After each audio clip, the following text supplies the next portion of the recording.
Mekanisme pasar adalah interaksi permintaan dan penawaran sehingga menentukan terjadinya suatu harga tertentu terhadap barang atau jasa. Adanya interaksi permintaan dan penawaran mengakibatkan perpindahan suatu barang atau jasa di antara pelaku ekonomi, yaitu produsen, konsumen, dan pemerintah. Etika berekonomi sesuai hadis Rasulullah SAW yang artinya hindari banyak bersumpah dalam berbisnis atau jual beli, karena sesungguhnya yang demikian itu bisa laku terjual kemudian terhapus keberkahannya. Hadis riwayat Muslim. Konsep Islam menegaskan bahwa pasar harus berdiri di atas prinsip persaingan bebas. Namun demikian, bukan berarti kebebasan tersebut berlaku mutlak.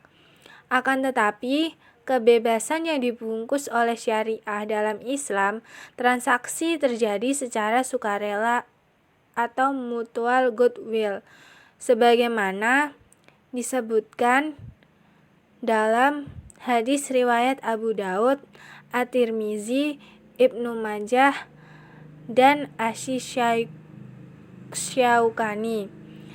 Orang-orang berkata, "Wahai Rasulullah, harga mulai mahal, patoklah harga untuk kami." Rasulullah SAW bersabda, "Sesungguhnya Allah lah yang mematok harga, yang menyempitkan dan yang melapangkan rizki. Dan aku sungguh berharap untuk bertemu Allah dalam kondisi tidak seorang pun dari kalian yang menuntut kepadaku dengan suatu kezaliman dalam darah dan harta." Hadis riwayat Abu Daud, At-Tirmizi, Ibnu Majah, dan Asy-Syaukani. Pemikiran tokoh ekonomi Islam terhadap mekanisme pasar. Menurut Ibnu Taimiyah, naik turunnya harga tidak hanya dilibatkan oleh kezaliman para pedagang, tetapi juga dipengaruhi oleh permintaan dan penawaran di pasar. Naiknya harga karena jumlah persediaan barang yang sedikit, sedangkan turunnya harga karena jumlah persediaan barang melimpah. Menurut Ibnu Taimiyah, kenaikan atau penurunan jumlah persediaan barang dipengaruhi oleh dua faktor, yaitu produksi dan impor. Menurut Ibnu Taimiyah dalam Adi Warman Karim 2006, 366-367 ada beberapa faktor yang mempengaruhi permintaan serta konsekuensi terhadap harga, yaitu keinginan masyarakat, jumlah para peminat, lemah atau kuatnya kebutuhan terhadap suatu barang, kualitas pembeli, jenis uang yang digunakan dalam transaksi, tujuan transaksi yang menghendaki adanya kepemilikan resiprokal di antara kedua belah pihak, dan besar kecilnya biaya yang harus dikeluarkan oleh produsen atau penjual. Adapun prinsip-prinsip mekanisme pasar Islam. 1. Ar-ridho, yakni segala transaksi yang dilakukan haruslah atas dasar kerelaan antara masing-masing pihak. Hal ini sesuai dengan Quran Surat An-Nisa ayat 29, yang artinya, "Hai orang-orang yang beriman, janganlah kamu saling memakan harta sesamamu dengan jalan yang batil, kecuali dengan jalan perniagaan yang berlaku dengan suka sama suka di antara kamu. Dan janganlah kamu membunuh dirimu, sesungguhnya Allah adalah Maha Penyayang kepadamu." 3.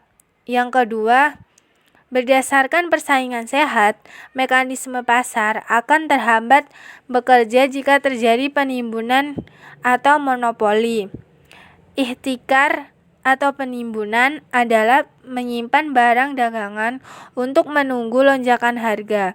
Penimbunan ini menurut hukum Islam dilarang, sebab akan menimbulkan kesulitan bagi masyarakat, serta dengan sendirinya akan menyusahkan dan bahkan dapat merusak struktur perekonomian suatu masyarakat bahkan negara.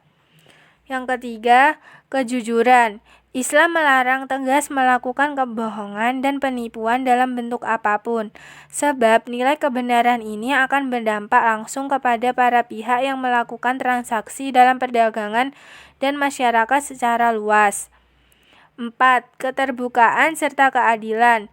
Pelaksanaan prinsip ini adalah transaksi yang dilakukan dituntut untuk berlaku benar dalam pengungkapan kehendak dan keadaan yang sesungguhnya.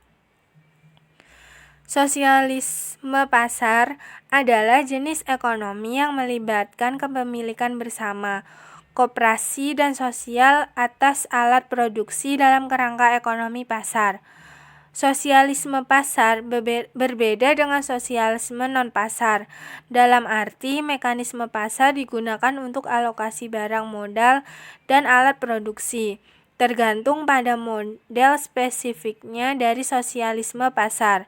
Keuntungan yang dihasilkan oleh perusahaan yang memiliki secara sosial tidak diinvestasikan kembali untuk mengembangkan perusahaan, mungkin secara beragam digunakan untuk membayar pekerja, diberikan kepada masyarakat luas sebagai sumber pembiayaan publik, atau didistribusikan di antara penduduk sebagai dividen sosial.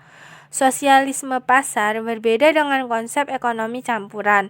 Tidak seperti ekonomi campuran, model sosialisme pasar bersifat utuh dan sistem yang dapat mengatur dirinya sendiri.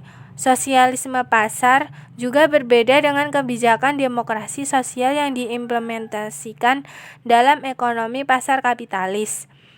Demokrasi sosial bertujuan untuk mencapai stabilitas dan kesetaraan ekonomi yang lebih besar melalui kebijakan seperti pajak, subsidi, dan program kesejahteraan sosial. Sosialisme pasar bertujuan untuk mencapai tujuan yang sama melalui perubahan pola kepemilikan dan manajemen perusahaan.